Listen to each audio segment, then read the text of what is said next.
technology. So the United States Postal Service is looking for some new trucks.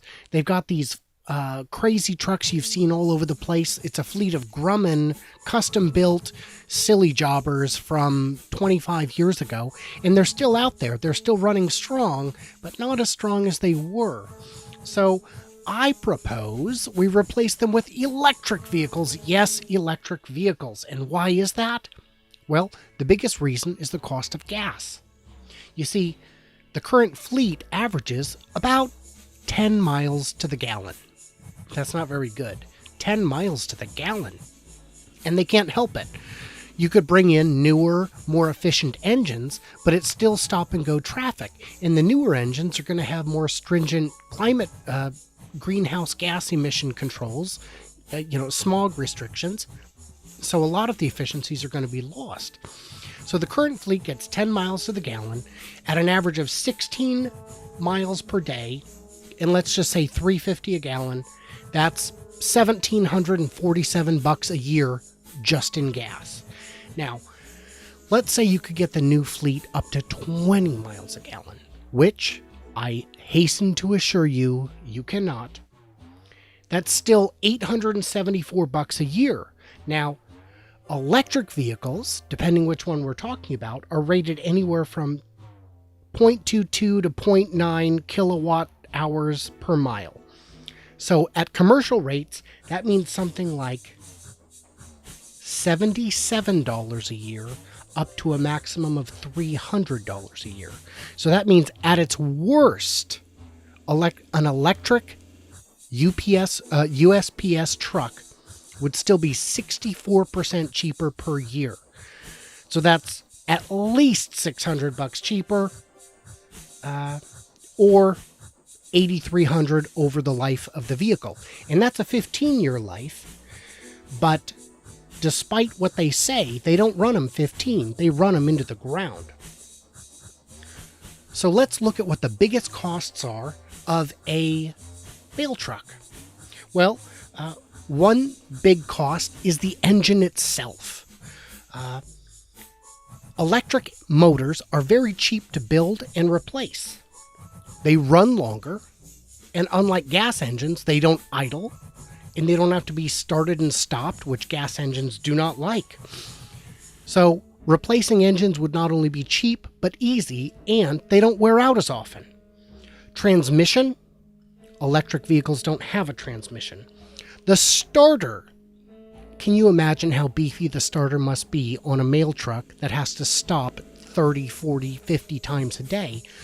There is no starter. It's either on or it's off.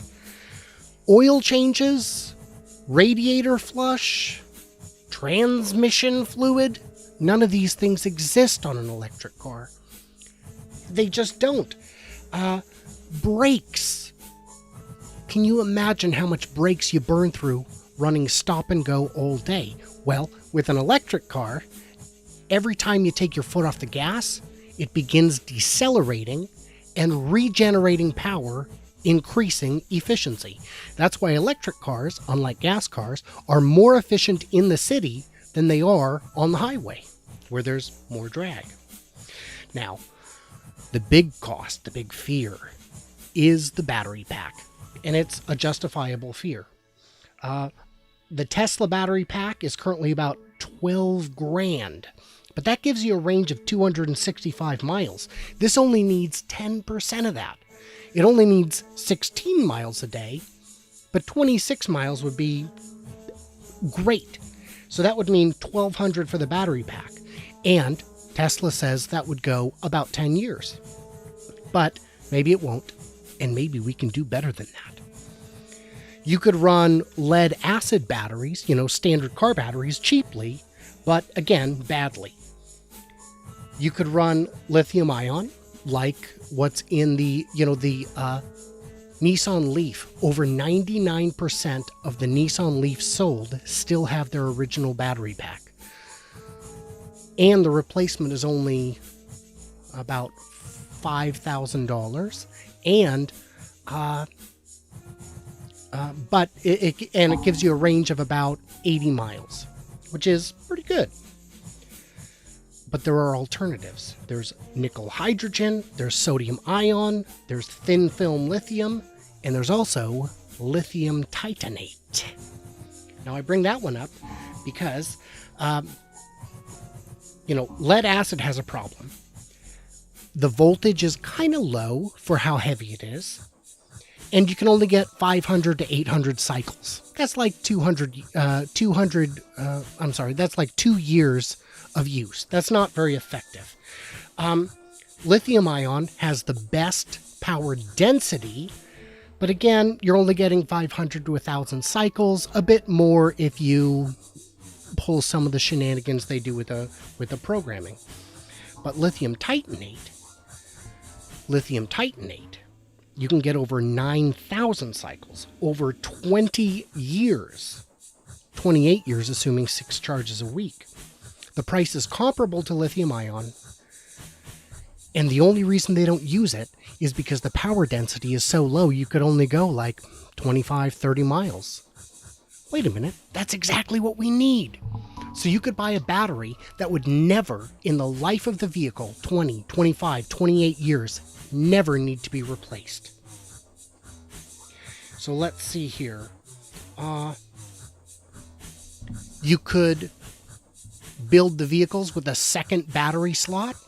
So if something needs double the range, you could put in double the battery. And since these vehicles are purpose-built with a standing order of 180,000 units, there is ample room for economies of scale. You don't have to wonder if you're going to have to build 1 a week or 10 a week or 100 a week. You know what the order is. It's 60,000 a year. Could you imagine that? That's like 8,000 a week. Ugh, that's a problem, though. Ain't nobody got that kind of capacity. So, with electric, you would have a little bit of a conversion in that the post offices would need to install charging capacity. Now, you can charge, if your station only has 8 or 10 trucks, you can just charge with extension cords. But installing dedicated chargers is going to give you better rates over time. Even a commercial install of a high voltage charger, you're talking $1,000 to $2,000. And because you're charging at night, when the demand is the lowest, you should be able to get the lowest rates. Because the wind is still blowing at night. The wind plants are still churning at night. The hydro dams are still moving water at night when almost no one is using it. And the grid currently does have excess capacity, meaning there is already enough electricity to pick up the slack. We're only running at something like 44% of capacity, and we're adding new capacity every year. So if you look at your costs, imagine that. No blown head gaskets, no transmission failures, no oil changes, no radiator problems. These vehicles just make sense. And unlike a gas vehicle, which is always either revving or idling, these are either revving or recharging. It just makes sense. I say they could likely knock $10,000 to $18,000 off the cost of it just in fuel savings, but more likely the whole damn thing is free when you consider how low the maintenance is. Any electric motor can replace any other electric motor. It just has to have the same mountings. They're not hard to make, they're quite easy, and they last a long time. I'm interrupting this broadcast to bring you updated facts that I found during post-production when I put all the graphics on the podcast. For the 2014 and 15 electric vehicle mass production specs, cars are using 0.25 to 0.55 kilowatt hours per mile. So at an industrial average, if you look, the industrial average is 6.67 cents nationwide.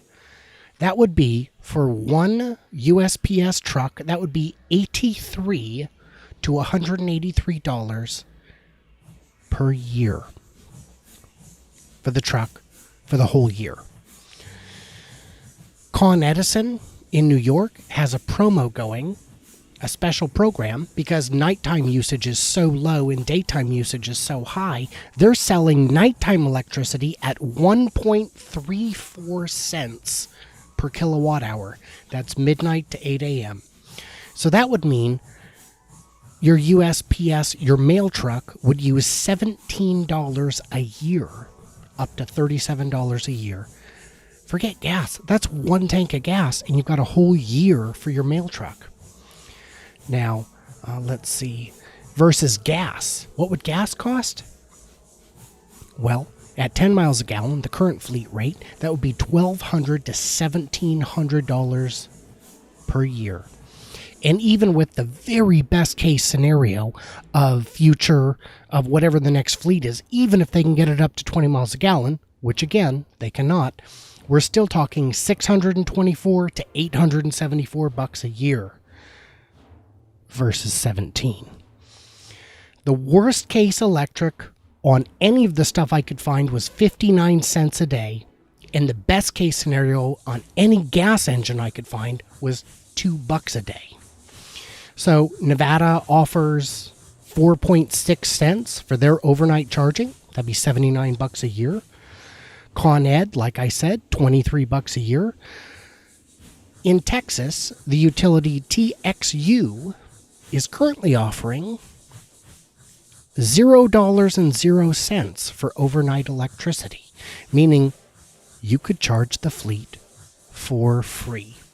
Even Portland offers 4.2 cents for their overnight rate. So that means on these trucks, you could save realistically $1,000 a year in fuel costs. $1,000 a year.